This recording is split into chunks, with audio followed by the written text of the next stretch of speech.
All India Dhangar समाज महासंघ दिल्ली पिंपरी चिंचवड शहर शाखेच्या वतीने दरवर्षीप्रमाणे यंदाही गुणवंत विद्यार्थी सन्मान सोहळा उत्साहात साजरा करण्यात आला।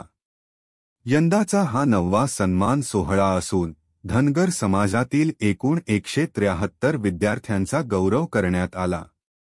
या कार्यक्रमाला डॉक्टर नितीन वाघमोडे, आयकर आयुक्त, पुणे आणि डॉक्टर शशिकांत तरंगे, अध्यक्ष, धनगर ऐक्य परिषद हे प्रमुख मार्गदर्शक म्हणून उपस्थित होते।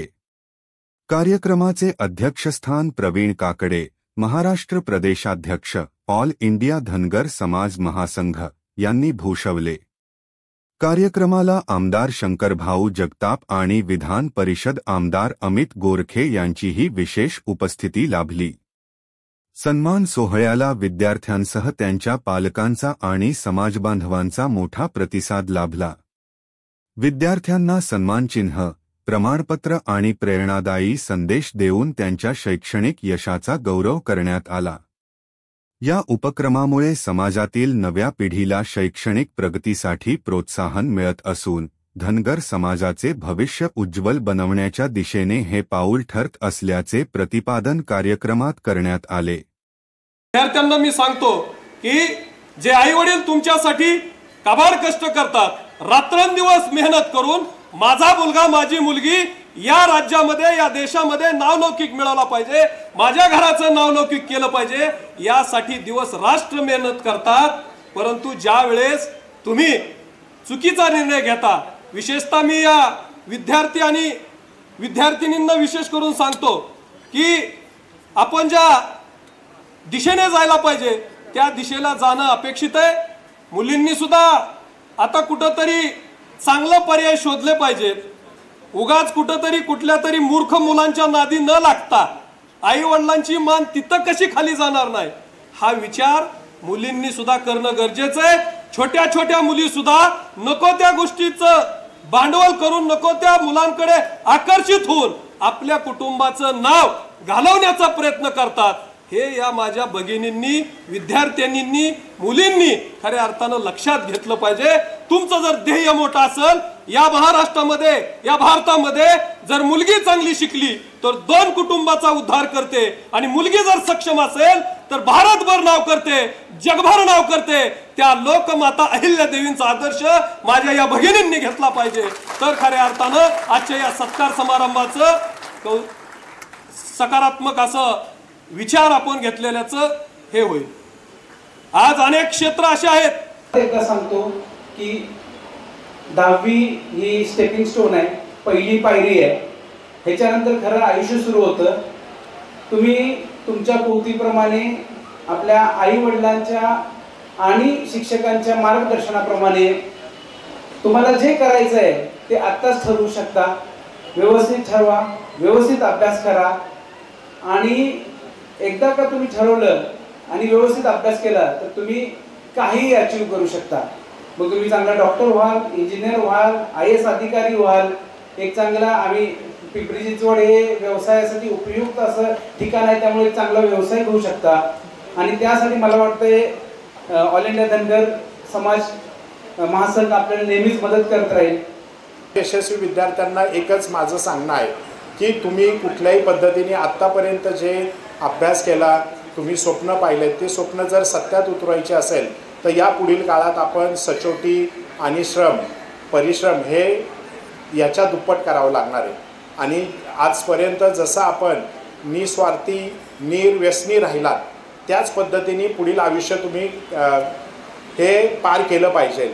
विशेष करून विद्यार्थी मित्र आणि मैत्रिणींना सांगणं आहे की निर्व्यसनी म्हणजे व्यसन हे फक्त कुठल्या म्हणजे सिगारेट, तंबाखू, दारू ह्याचंच नाही, तर इंटरनेटचं किंवा सोशल मीडियाचं व्यसन नसावं, TV चं व्यसन नसावं, इतर वेळ जो आपण वाया घालवतो किंवा व्यायाम न करण्याचं व्यसन असावं, व्यायाम करण्याचं व्यसन असावं। अशा पद्धतीने आपण जर सुदृढ राहिलो, मनाने शरीराने जर सुदृढ राहिलो तर निश्चितच यश हे आपल्याला मिळणारच आहे। आणि त्याबरोबर सगळ्यात महत्त्वाचं विद्यार्थी मित्रांनो आणि मैत्रिणींनो, एक आपण लक्षात ठेवा की आपण आपल्या पालकांना म्हणजे आईवडिलांना विसरू नका। आईवडिलांनी 10वी-12वीपर्यंत जे तुम्हाला इथं आणण्यासाठी कष्ट केलेले आहेत त्या कष्टाचं चीज या पुढील काळामध्ये ठेवायचं आहे. म्हणून आपण आपल्या पालकांचा आदर करा, गुरुजनांचा आदर करा, वडीलधाऱ्यांचा आदर करा. मी बरेच वर्ष झाली बरेच वेळा आपल्याकडे मागणी करतोय की बहुजन समाज हा शिक्षणापासून वंचित आहे, की बहुजन समाज हा शिक्षणापासून अंधारात आहे. त्याला प्रकाशाकडे न्यायचं असेल तर शिक्षणाची कास धरल्याशिवाय आपली प्रगती होत नाही. मग शिक्षण हे वाघिणीचं दूध आहे, ते गुरगुरल्याशिवाय राहत नाही. म्हणून आजचा हा सन्मान सोहळा एवढा मोठ्या संख्येनं पार पडतोय, विद्यार्थ्यांच्या उपस्थितीमध्ये पार पडतोय. पण पिंपरी चिंचवड शहराची आपण लोकसंख्या 30 लाखाच्या आसपास सांगितली, पण ह्या खऱ्या अर्थाने ह्या भागामध्ये संपूर्ण महाराष्ट्रातला मला वाटतं पश्चिम महाराष्ट्रापेक्षा मराठवाडा आणि विदर्भातली या ठिकाणी लोक राहतात.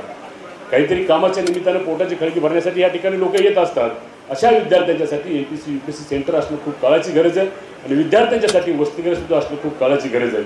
आणि त्याच डॉक्टर साहेब या ठिकाणी आणि वाघमोडे साहेब दोघंही आपल्या या कार्यक्रमाला प्रथमच आलेले आहेत आणि हे दोन्ही व्यक्तिमत्व आपल्या पिंपरी चिंचवड शहरामध्ये आणि शहरातील समाज बांधवांना आणि विद्यार्थ्यांना मार्गदर्शन करण्यासाठी आपल्याला माहिती आहे दरवर्षी आपण वेगवेगळे मान्यवर बोलवत असतो.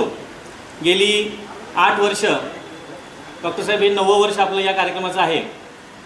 दरवर्षी आपण गुणवंत विद्यार्थ्याचा सन्मान याच ठिकाणी घेत असतो. तेव्हा पिंपरी चिंचवड शहरातील सर्व समाज बांधव या संघटनेवर आम्हा सर्व कार्यकर्त्यावर प्रेम करून आमच्या विनंतीला मान देऊन दरवेळी आम्हाला या कार्यक्रमात सहभागी होत असतात, सपोर्ट करत असतात. आपल्या सर्वांच्या आशीर्वादामुळं, आपल्या सर्वांच्या सोबतीमुळं आजपर्यंत आम्ही हे कार्यक्रम पार पाडू शकलो. खरं तर पिंपरी चिंचवड शहरामध्ये ऑल इंडिया धनगर समाज महासंघ ही संघटना 2014-15 पासून कार्यरत आहे. काकडे सरांच्या मार्गदर्शनाखाली या ठिकाणी आम्ही सुरुवात केली आणि दरवर्षी वेगवेगळे कार्यक्रम हे संघटनेच्या वतीनं, समाजाच्या वतीनं घेतले जातात. आणि महत्त्वाचा मुद्दा म्हणजे या ठिकाणी या शहरामधील समाज बांधव, प्रमुख पदाधिकारी, राजकीय पक्षाचे प्रतिनिधी हे सगळेजण आम्हावरती विश्वास ठेवून आमच्या विनंतीला मान देऊन येत असतात आणि सांगितल्याप्रमाणे त्याप्रमाणे आमच्या कार्यक्रमामध्ये सहभागी होत असतात. खरं तर राहिलेल्या समाजातील सर्व मान्यवरांचं, सर्व बंधू भगिनींचं, माता भगिनींचं आणि महत्त्वाचं म्हणजे या समोर बसलेल्या आमच्या भावी अधिकाऱ्यांचं मी मनापासून स्वागत करतो आणि अशीच आपली साथ आणि सोबत भविष्यामध्ये आम्हाला मिळेल अशी अपेक्षा व्यक्त करतो आणि या ठिकाणी